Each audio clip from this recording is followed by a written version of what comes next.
Yes, thank you very much. I am so excited and happy to be part of this great breast cancer awareness campaign that is taking place right now in the city of Ponyan. What a great things the Lord is doing with our people. Let me sincerely thank our brother and his family, Mr. Kayode Ige and his family for this laudable and most crucial and important program of the day to create awareness for our people so that we can reduce drastically to the barest minimum the episode of or the spread of breast cancer.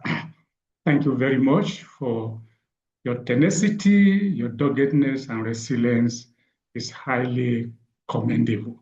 Also want to sincerely thank our guest speaker, Dr. Jones Taiwo. Thank you for your love for our community. On behalf of the community, I'd like to sincerely, from the depth of my heart, thank you for all that you have been doing over the year to ensure our people are well educated about breast cancer so that no one is a victim of breast cancer. Thank you very much, sir, for your doggedness, your indomitability is unparalleled. I sincerely appreciate you. And to all our people, I'd like to celebrate. Also like to thank you for coming and for making yourself available to be educated and also to receive this golden information. Welcome, welcome, sir. I really appreciate your turnout today on this program.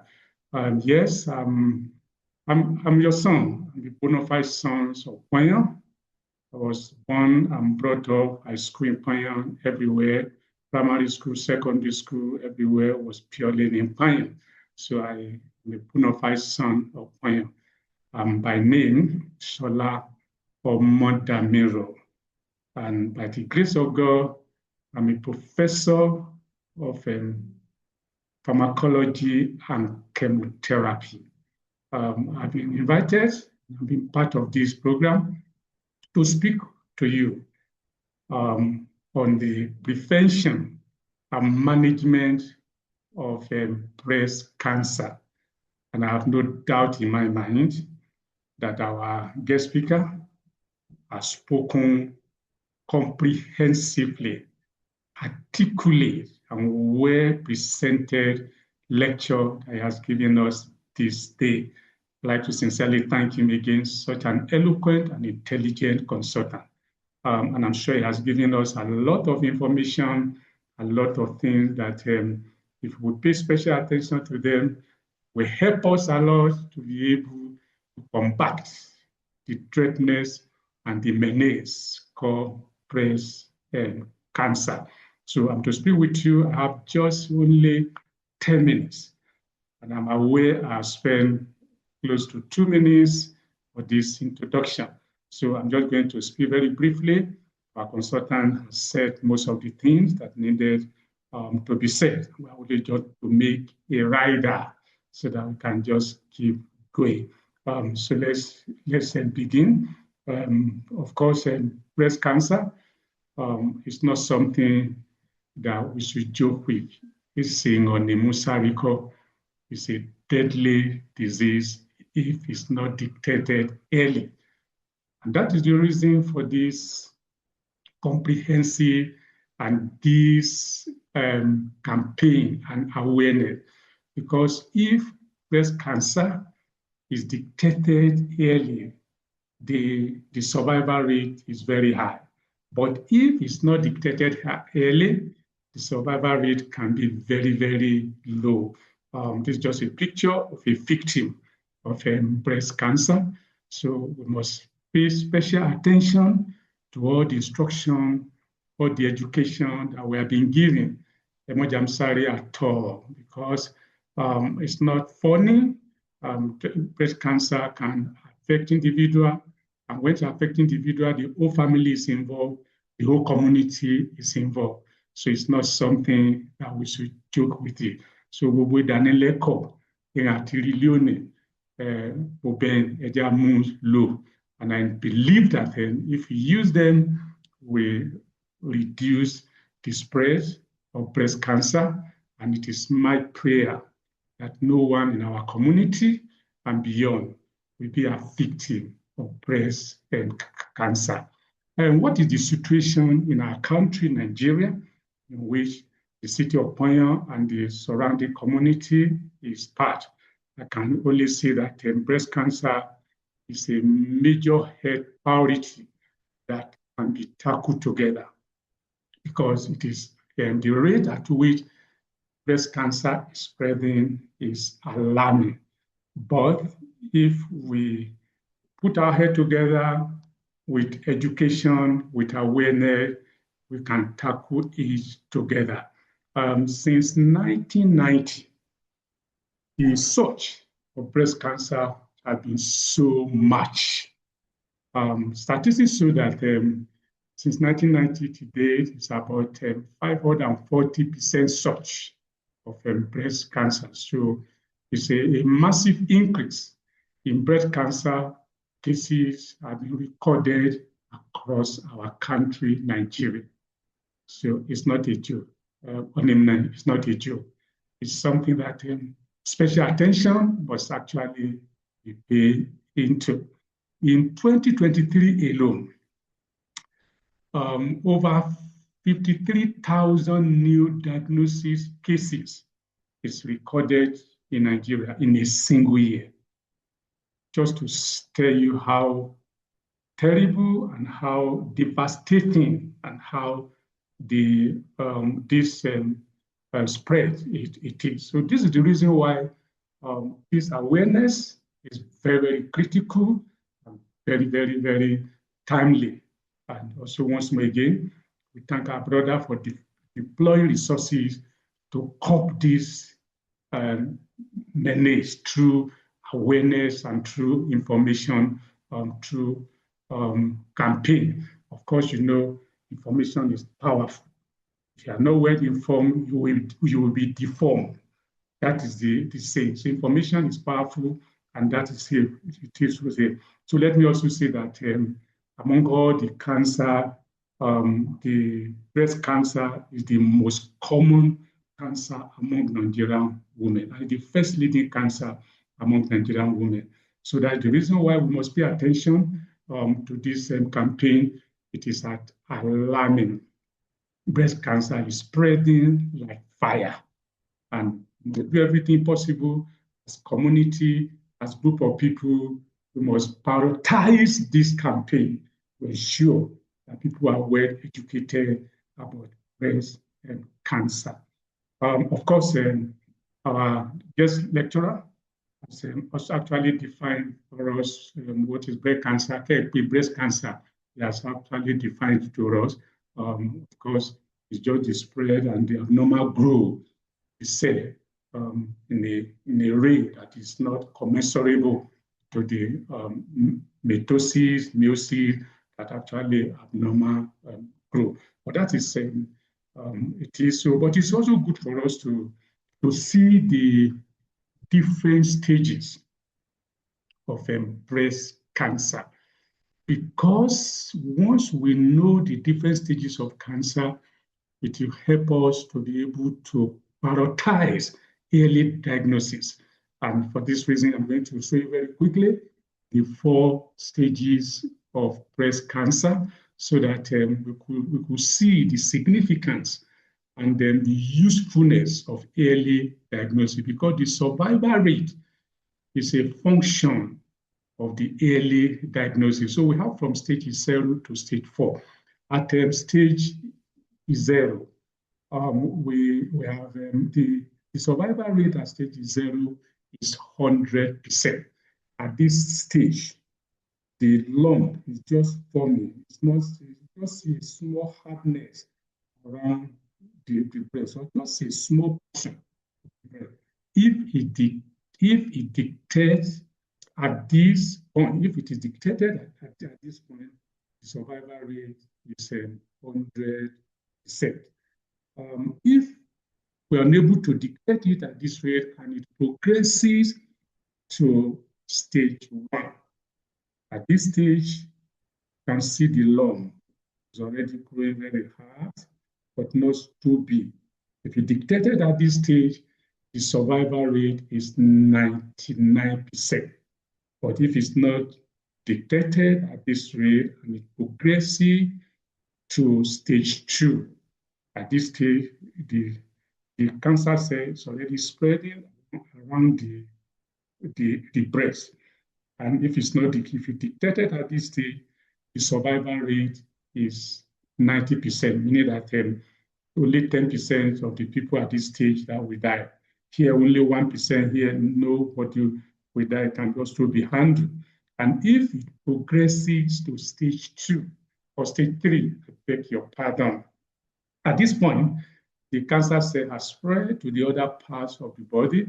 The survival rate here is 65%. And if it's unable to be dictated here and is spread to stage 4, at this point, the cancer cell has spread to so many parts of the body. The survival rate here is just 22%.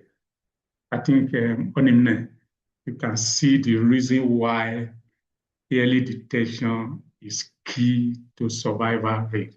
And that is the reason for this campaign and this awareness program, that we must pay special attention to our body. Our women, they must pay attention to their breast.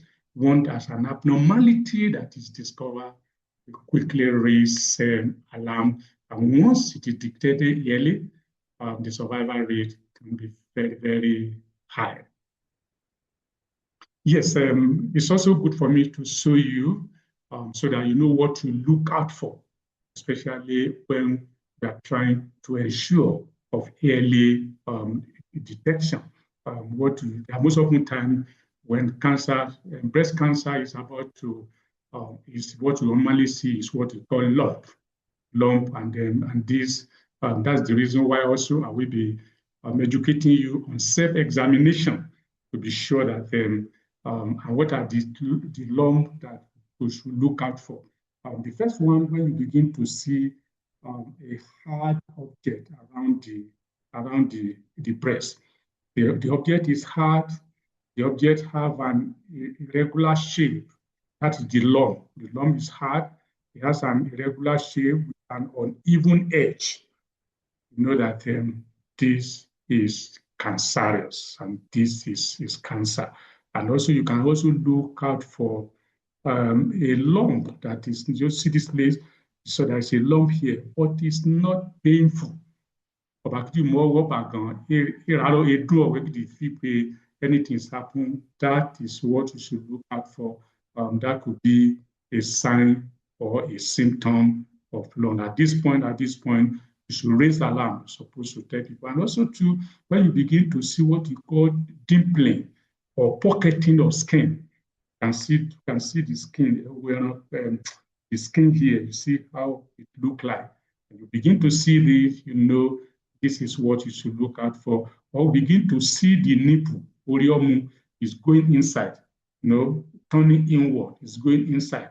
The nipple are supposed to be pointed. It's supposed to show up. But if it's going retracting inside, that is an evidence that this is a lump, which is breast cancer. And also begin to see some redness. As I repair around the mumu, we look red. We put just as if there is an inflammation. So the redness and also swelling, you woo unnecessarily. And that's why sometimes you compare the two breasts. Are they the same? Are there anything actually happen? You know that this is breast cancer. So these are the lump that you should look out for. Once this is detected, we must seek medical intervention immediately. So I think it makes sense. Yes, so these are the signs we should look out for. I've already pointed out from the picture I've shown you.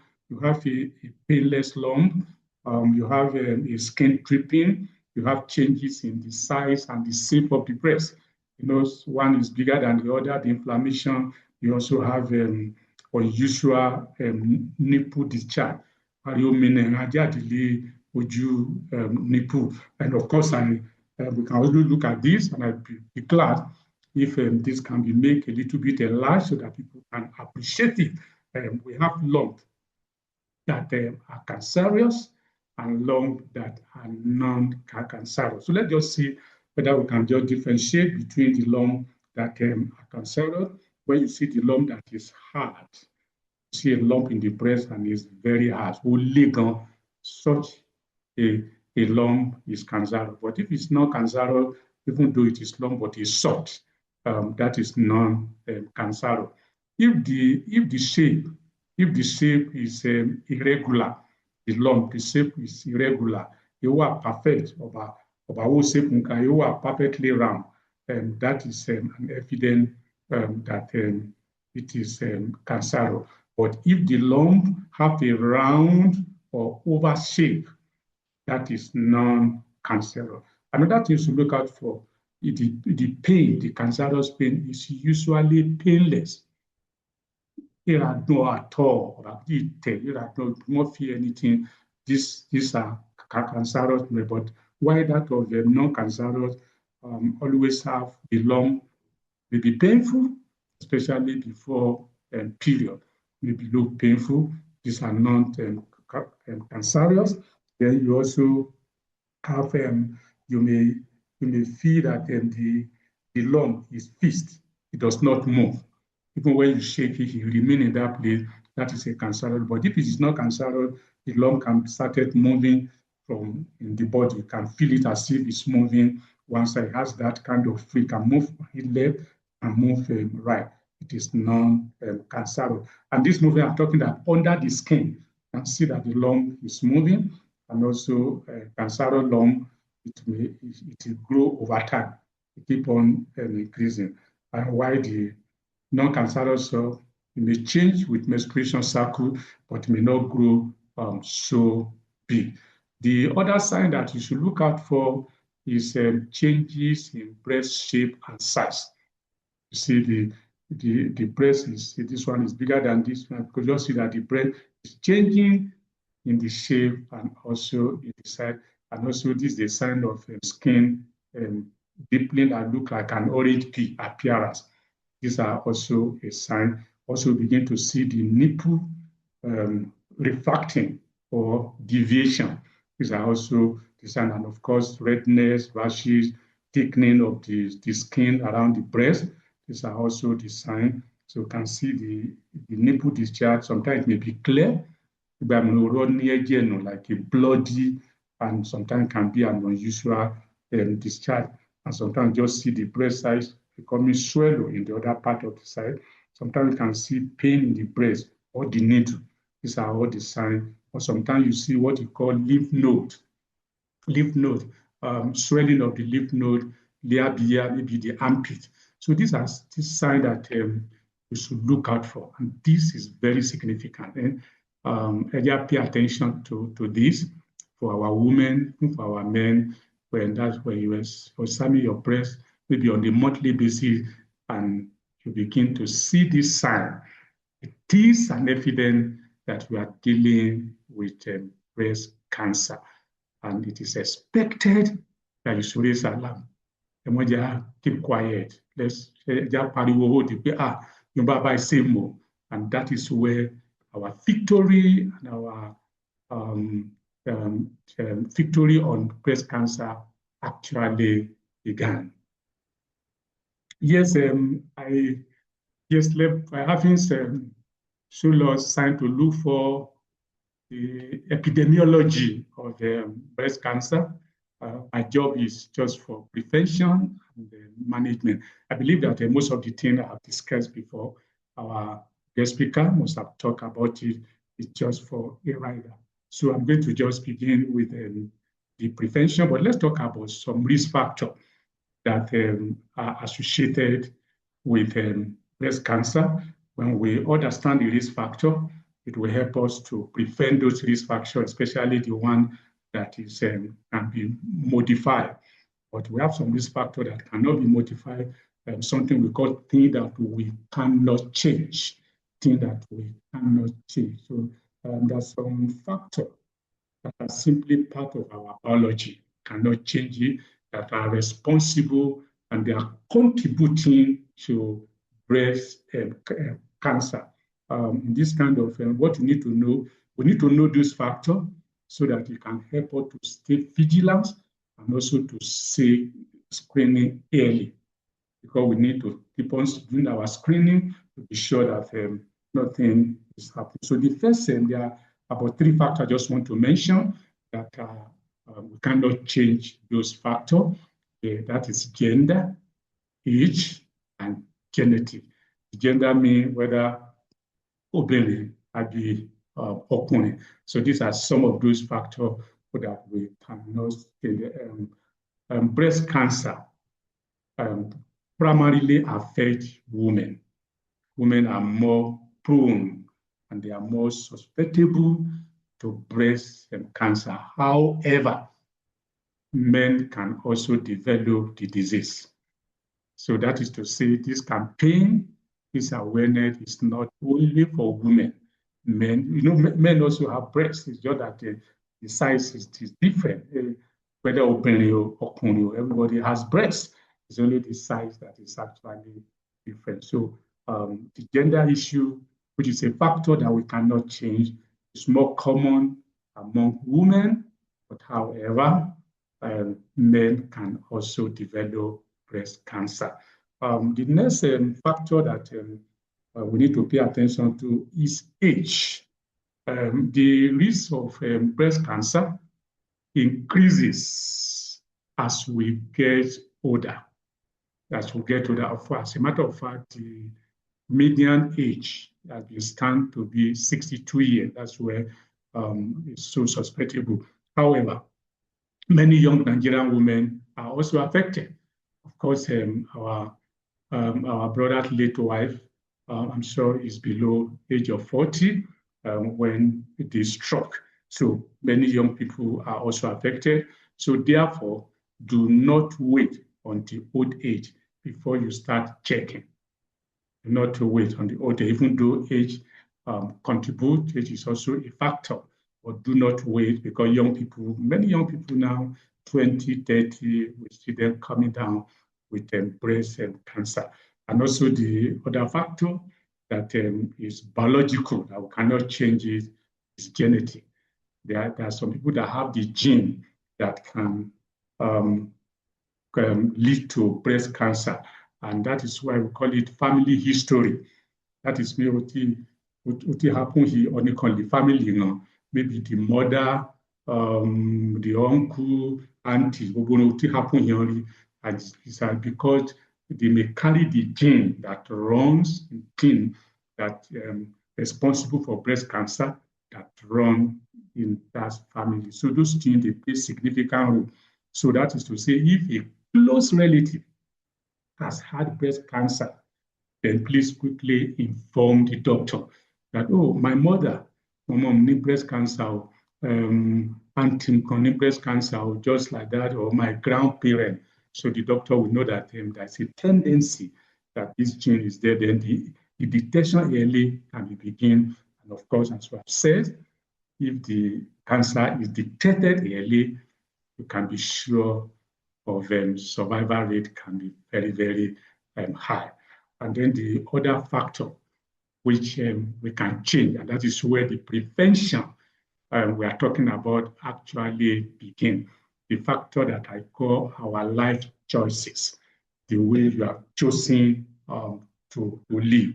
It can be a risk factor. So many risks are within our power to change. We can change them. So our small daily decision, they add up to powerful protection against breast cancer. And the first one, I will talk about alcohol. Alcohol consumption has been linked to higher breast cancer risk. I may not have time to tell you the pathophysiology of it, but the people that consume alcohol, they have linked to increase in cancer.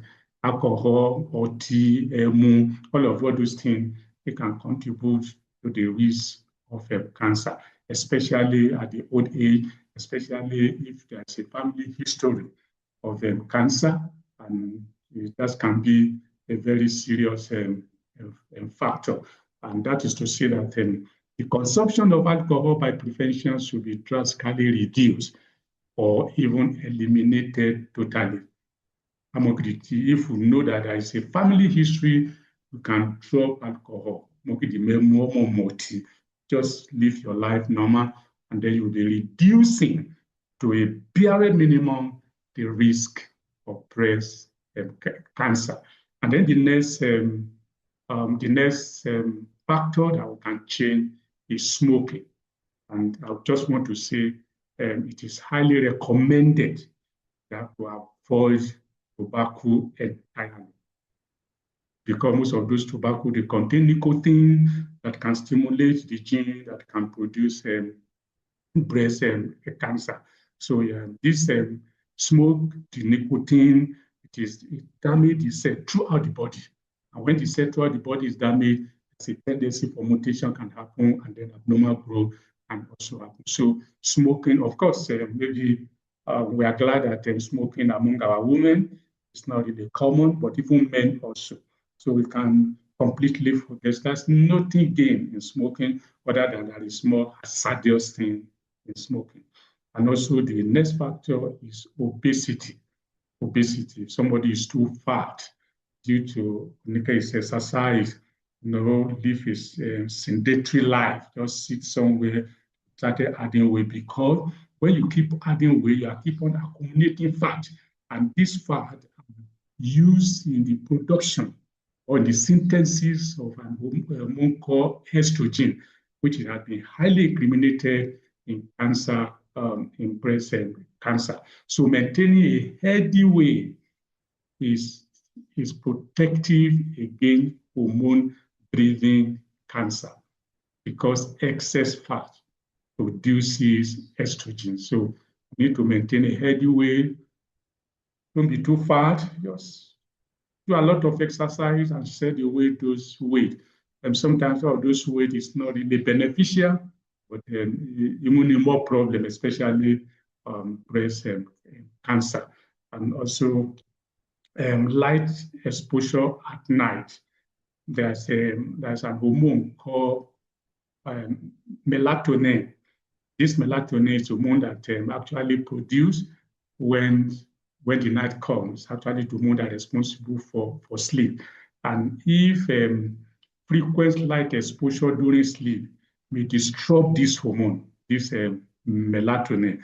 And then when this melatonin is not produced, because this melatonin is a body naturally protection against cell damage.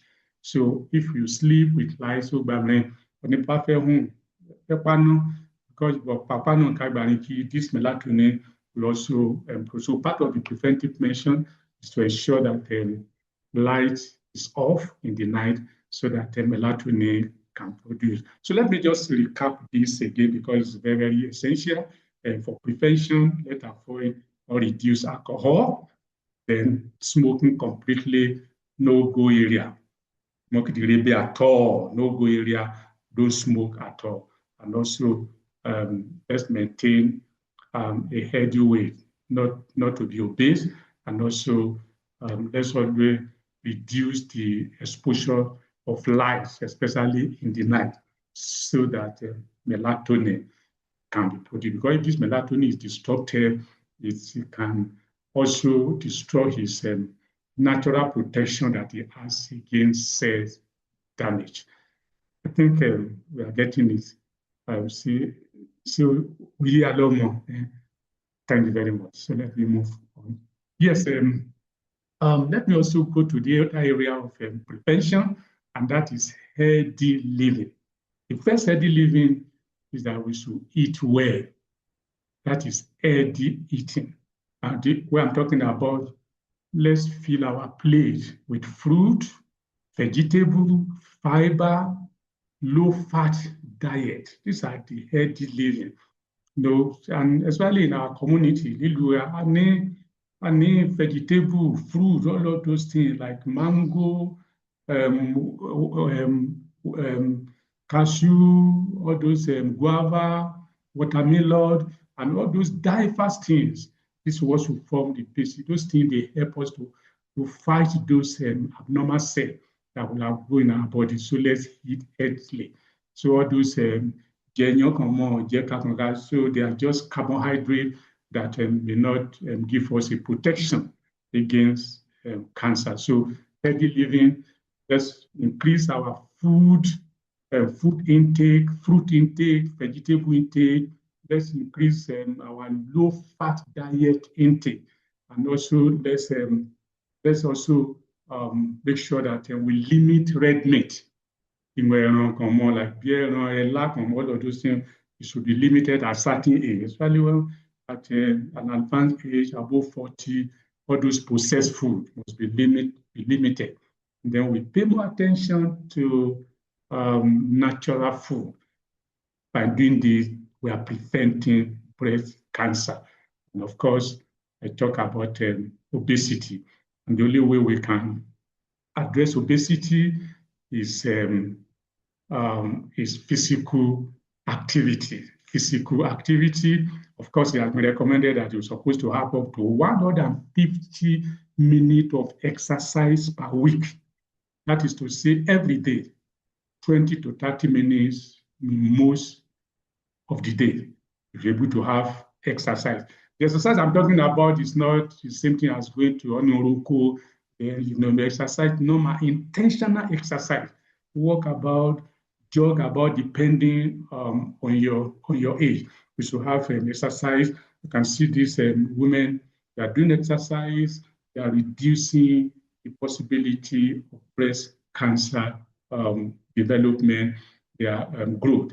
They are reducing it. So let's do exercise. I may not have time to tell you the pathophysiology of exercise in the reducing breast cancer growth. But you can see this young lady how is doing exercise, reducing the tumor and all of those things. So we need to involve in exercise, and that is how we can also address the issue of obesity and also the excess fat that can lead to excessive production of estrogen will also be handled. Okay, will also be handled. So of course, the next one is also breastfeeding. Our womb, our nursing mother breastfeed your baby. That is, it is highly beneficial for you and also for the baby and for the society. It has been documented that long period of breastfeeding have been proven to reduce women's long-term risk of developing breast cancer. Breastfeed up to 1 year, 2 years, 3 years. The longer you breastfeed, the more you reduce the possibility of developing breast cancer. So we can see these are women breastfeeding their baby. You are reducing the breast cancer when you breastfeed your baby. So it's good to breastfeed our baby, and then that's also reduced drastically the development of breast cancer. Okay, so that is about the, and then one of the preventive measures that I must leave with you is early detection.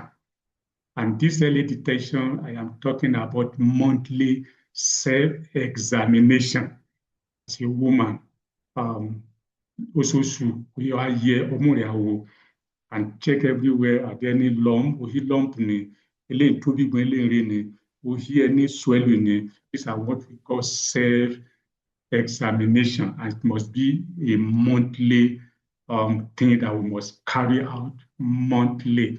Your hand, let me also say that your hand are your first line of defense. As a woman, your hand are first line of defense. Make this a monthly habit. Monthly habit. Every month you check your breast. It could be you could be saving your life. Could be saving your life. And if there is anything, you can always raise alarm. And consistency, doing it regularly is the key. At the same time, each month help you to know if there is any change.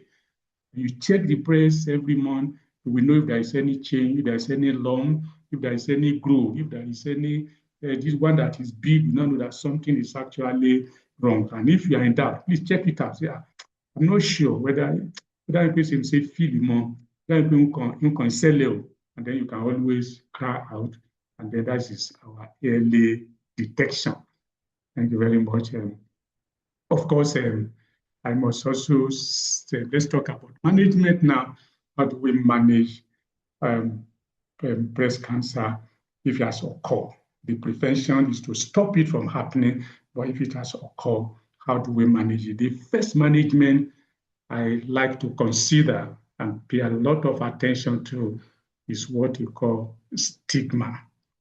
Stigma, that is what is making many people not to cry out. They are on their way. And one of the reasons is this. They feel that breast cancer is spiritual. I like to tell you, as a professor of chemotherapy, professor of pharmacology, that breast cancer is a medical condition. It is not a spiritual condition. That is, he also can anywhere. He spirit can anywhere that is causing breast cancer is a medical condition. It's an abnormal growth that can be genetical, it's a result of age, it's a result of lifestyle like alcohol and obesity and several of them. So we must know that this is a medical condition and nobody is immune to any medical changes. So let's remove the stigma. Sometimes we feel that, maybe the family, and the breast cancer. There's nothing like that. Maybe there's one also on the family, one devil or one spirit. That is nothing like that.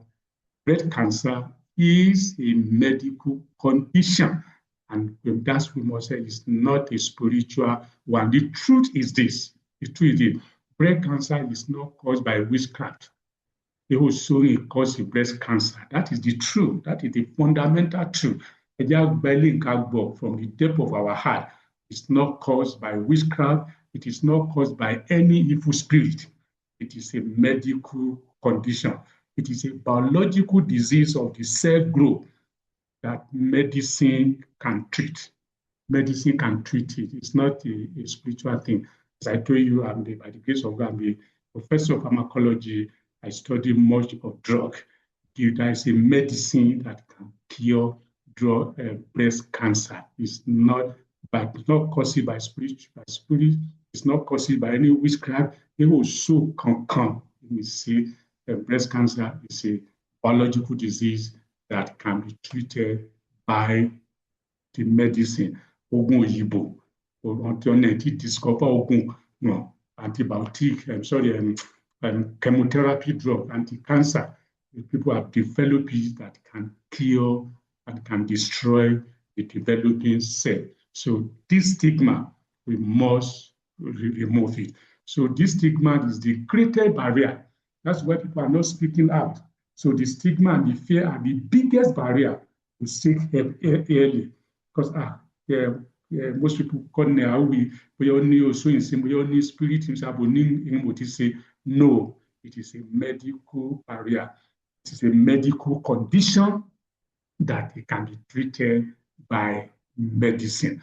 So, and if we seek help early, delay can cost your life. Silence is not protection.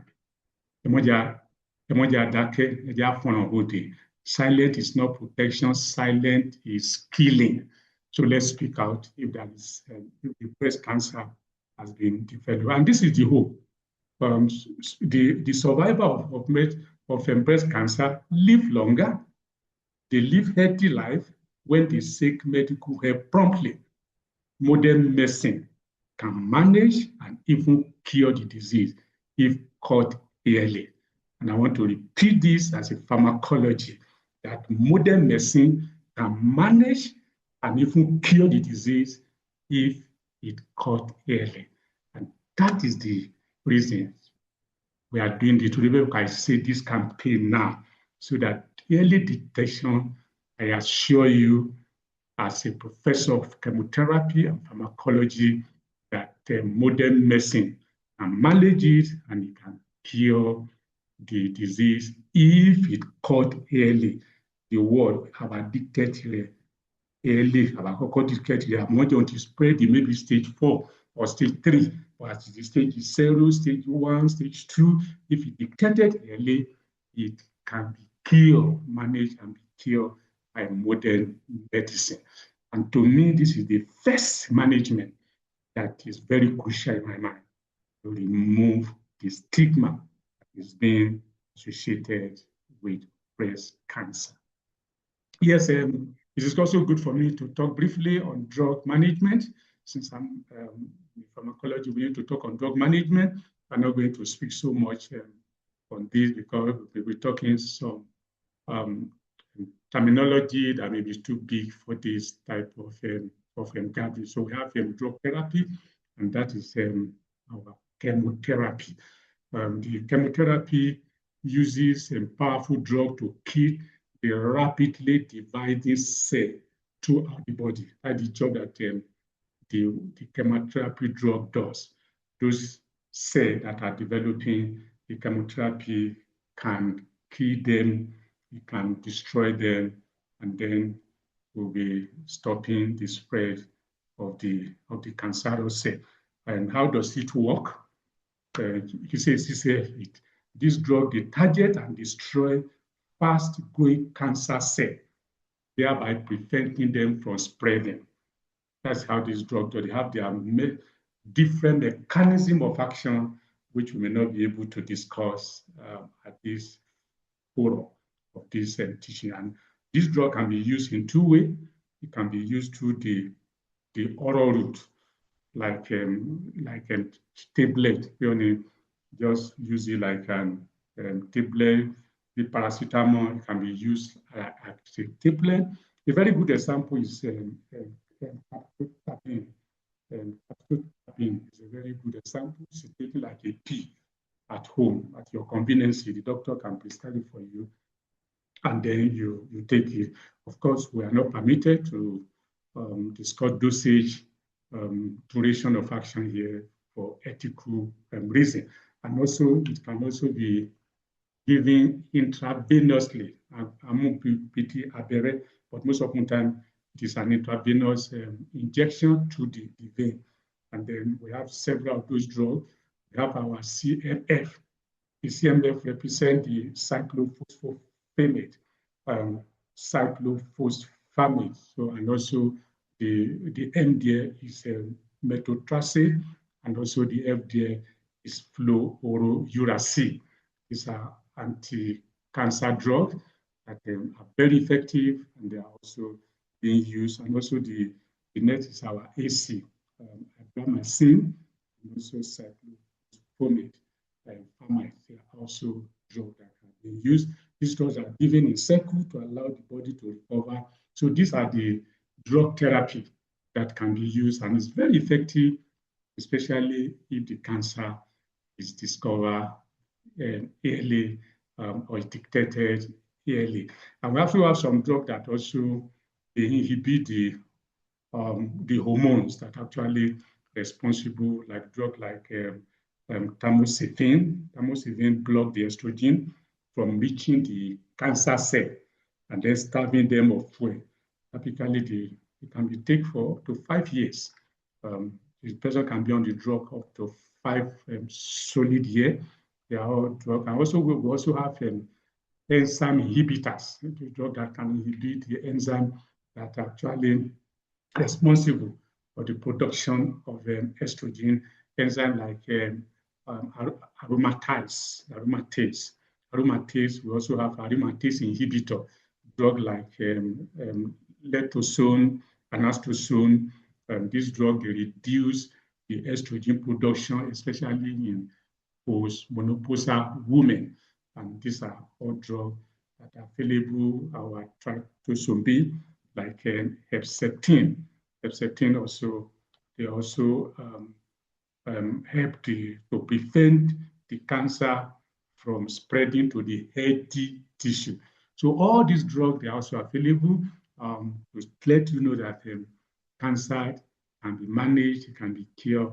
It's a biological disease that have therapy, it has drug, and we have so many survivors, people who have gone on chemotherapy and they have come out. I wouldn't want to talk about radiation and so many other things, but this is just an awareness campaign. Yes, for people who are already suffering from cancer and they are on chemotherapy, there are some managing side effects that we should look out for. And of course, I like to say stay strong during the treatment, and those side effects, they are always there. So the side effects, they are manageable. Side effect meaning pé àtàwọn ní bá ti lo oògùn kan, ìyẹn á bá ṣẹlẹ̀ náà, àtàwọn ní that is what we call side effect. So, but those side effects, they are manageable. It's not something that is not manageable. So all you need to do is to stay informed, help the patient complete their treatment. Like now, if you have a relation over breast cancer and is taking chemotherapy, like all those drugs in and then we see those side effects. The first side effect is nausea. Nausea that the person wants to vomit on the cafe B. And the people that are taking chemotherapy, they are always suffering from this nausea and vomiting. This can also be handled with diet, which we call brat diet, BRAT, and that is to stick to banana, rice, apple seed, toast, and also if there is vomiting as a result of chemotherapy, we can use antiemetic. Antiemetic are drugs that can stop emesis, or that can stop drug vomiting. So those drugs are prescribed alongside with chemotherapy, and they can control nausea, drugs like aldosterone. So many of them we have used to make sure that this side effect of nausea and vomiting is being prevented. So don't worry, the side effect is manageable. And also another thing that you must adhere, please take your oral medication at the same time every day. You must adhere to that. If you are taking it 8 hourly, if it is every 12 o'clock, every 1 o'clock, that must be taken by this, because that's also depend on the half-life of the drug, but these are by the way. So take your oral medication at the same time every day, because consistency is critical for treatment effectiveness in chemotherapy. Consistency is critical to treatment effectiveness. And of course, we can also see another side effect of hydration. Hydration, and when that occurs, hydration is that so it occur with chemotherapy. When that occurs, drink plenty water. Drink plenty water and electrolyte. Electrolyte like sodium chloride, hydrogen bicarbonate, electrolyte to support the kidney function, so that it can flush out drug metabolite. For most of our drugs, they have to metabolize and produce another product, so that plenty water.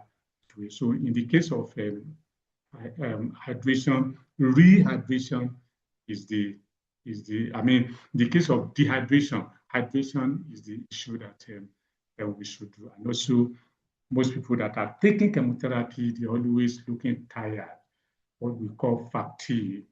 They just like to sleep. So yes, it's good to rest when you are taking chemotherapy. So rest when needed, but you should do light activity. It will help you to maintain energy level. And do short work, it can make a read different. But fatigue is always there. You're expected to rest, but don't allow to take away completely your light activity. And one of the one that is very common side effect is hair loss.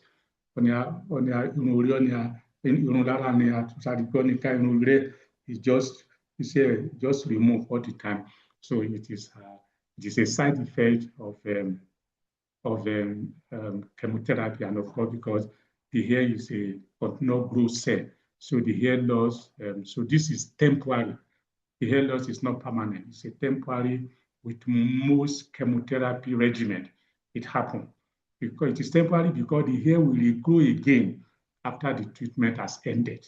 So it's not something that is supposed to give us an alarming rate. So this is the management that I feel we should talk about. I have pay attention to stigma, as also pay attention to drug management, and also pay attention to prevention. And I believe that with this little information, we can continue to um, to take advantage of this knowledge, and I believe that it's going to be well with our community. So thank you very much for listening to me. MODUPE. I'm really humbled to have opportunity to talk to you concerning prevention and management of breast cancer. And if there's any question, I think I am available to answer your question. And if I'm unable to answer the question, maybe because of network, because of time, that can be written and be made available to me. I will certainly provide an answer as much as God is giving us the knowledge. So I'm humble. Thank you very much once more again, my dear brother Kayode and your family, for this laudable program. Our community is grateful to you. We are grateful. And once more again, I want to thank Dr. Jones Taiwo. Thank you for this wonderful thing you are doing for us and to our people. Mo fẹ́ bẹ́ẹ̀ lórúkọ Ọlọ́run gbogbo ẹ̀kọ́ àti kọlónì ẹ̀jẹ̀ àmúṣe ẹ̀mọ́sàsà kọ àmọ́múṣe ìtọ́lẹ̀ ìṣàṣe kọ every year. Let us be using it, and if we are using it, I tell you, our life will never be the same. Therefore, I wish our community breast cancer-free society. Thank you very much. I feel delighted and see you again.